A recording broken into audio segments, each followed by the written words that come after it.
Гумон. Басрөлдерде Соң Элгук, Хан Хи деп басталатын киноны аударамыз. Бұл бізде екінші бөлім. Ал бірінші бөлімді көру үшін арнаға өтіп көрсеңіздер болады. Және тіркеліп лайк басып кетуді ұмытпаңыздар. Өстіп Химусу Юхуаның ауылына кетіп, ізін суытып үлгеріпті. Ауылында хан әскері Химусуды жасырдыңдар деп, Юхуаның ауылын түгел құрып, Юхуаны алып кетеді.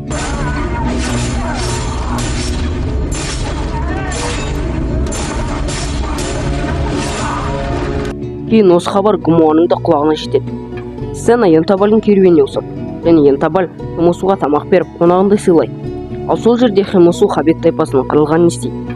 Юхуаны хан әскері Ханто жеріне алып бара жатады.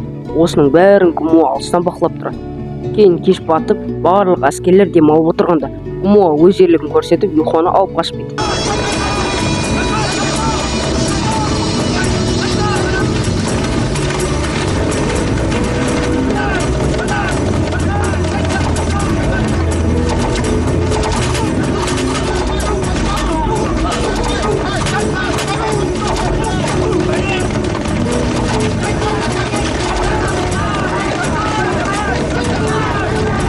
Ал Химусу болса, Ханто сарайына жеткенше Янтабальдың керуеніне жұмысқа тұрады. Кейін Янтабальдың әйелінің толғағы жетеді. Сөйтіп Янтабаль мен оның қол астындағы адам бәстеседі. Яғни ұл туса, Янтабальға жібек береді, ал қыз туса, көмекшісіне асыл тас беретін болады. Ал кешке жақын белгісіз бір қарақшылар Янтабальдың керуеніне шабуылдар жасайды.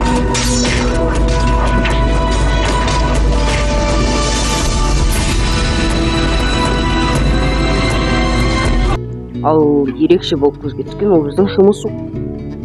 Өстіп Янтабальдың қызы дүниеге келеді, және атын Сосоно қояды. Ал Янтабальдың керуені Ханто сарайына жетеді. Янтабаль оның Химусу екенін біледі, және Ханто сарайының басшысымен кездескеннен кейін ұстап бермекші болады.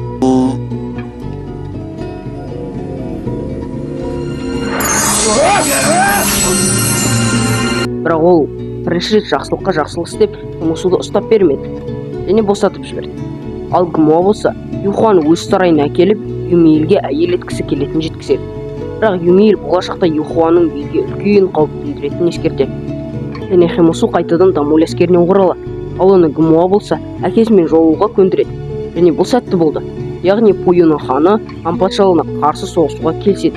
Ал кейін Гумуа Химусуды Юхуамен кездестіреді. Сізге еш кінә тақпаймын. Тек әкем мен біздің тайпаның кегін қайтарсаңыз болды. Юхуаның сөзінен духын жинап алған Химусу әскерлерін жаттықтыра бастайды. Ал Юхуаны Гумуаның әйелі Гумуадан қызғанып тау жаққа, яғни Химусудың қасына жібереді. Бұны естіген Гумуа сәл қызғанып қалады. Ал тау жақта Юхуа мен Химусу бір-бірлерін ұнатып қалады. Бірақ әрине бір білдірмейді. Ал кейін Химусу Юхуа келе жатқан суды көтеруге көмектесіп бір құшақта болады. Сенің момент жүрмейтін досың. Ал осының бәрін алыста көріп тұрған Гумуа сәл қызғанып қалады. Сосын Юмиэлге келіп, арақ ішіп бар сырын айтып, тайпаларды біріктіруге кетеді.